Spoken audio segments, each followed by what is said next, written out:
If you know 10 people with multiple sclerosis, you know 10 different stories. It's a low percentage of people with MS that wind up like this. And MS, no movement, from the shoulders down. But it wasn't until 1995 that I was diagnosed with multiple sclerosis. But the thing that really got me at first, I used to golf a lot, and finally walking around the golf just got to be really hard to do. My ankles would just get so sore. I had started a band back in 1990 called One Brick Shy. Yeah, there just came a time where I just couldn't stand through a whole gig. Finally just came to the terrible realization that I had to retire from music. Truly, it was my identity. You don't determine multiple sclerosis, you basically eliminate all other possibilities.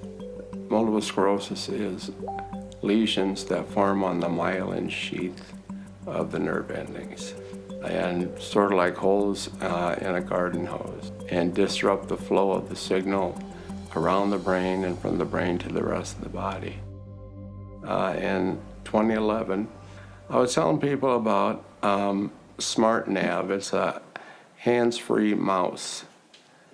Maybe you can notice I've got on my glasses, there's a little piece of just kind of a reflective tape.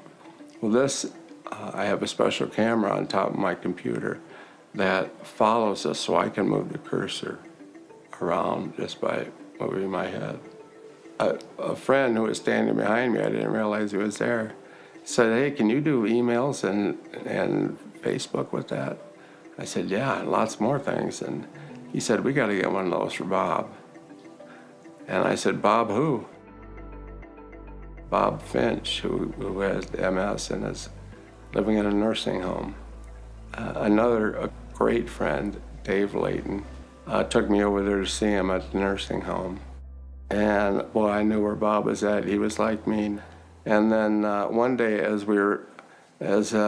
Dave Layton and I were leaving Bob's room, Dave said he recalls that I said, "Boy, he doesn't have to live like that."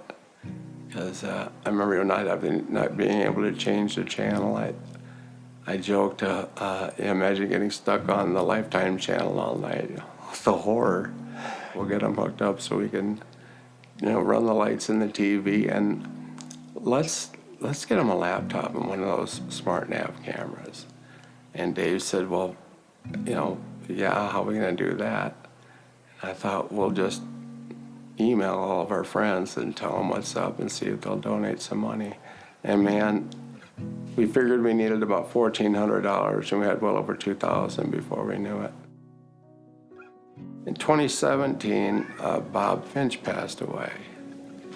So the notion just hit Dave, why don't we take this memorial money and what's left of that money in the BAT fund and put them all together and create an actual 501c3.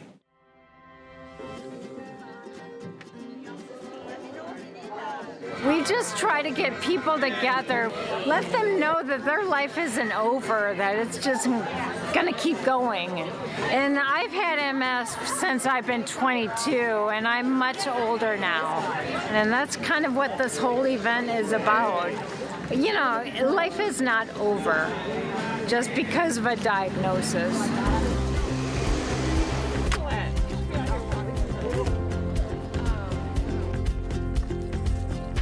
The events like this do two things. First and foremost, I think awareness is critical.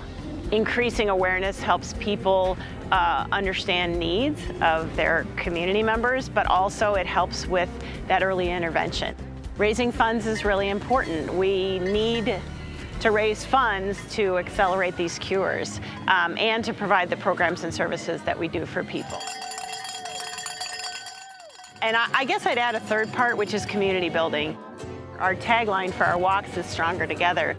And these are moments where people can come together and feel like they're not alone, right? And that's really, really important. I think probably the most important thing is to have a sense of community.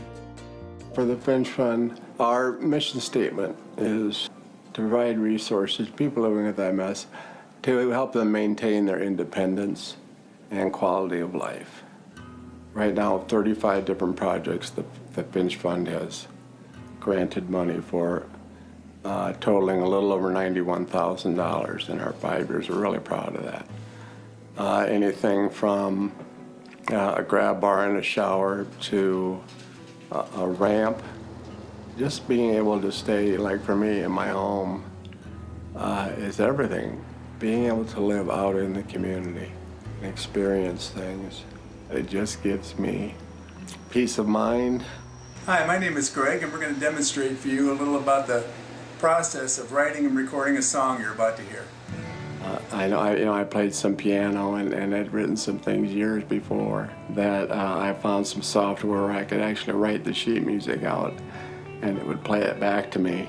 And then I had all these terrific friends that would come in one at a time and maybe play a guitar part. Gave me a chance to express myself again, and I spent a lot of time concentrating on things I'm grateful for. And it really does help to, it's huge, that independence. Iowa.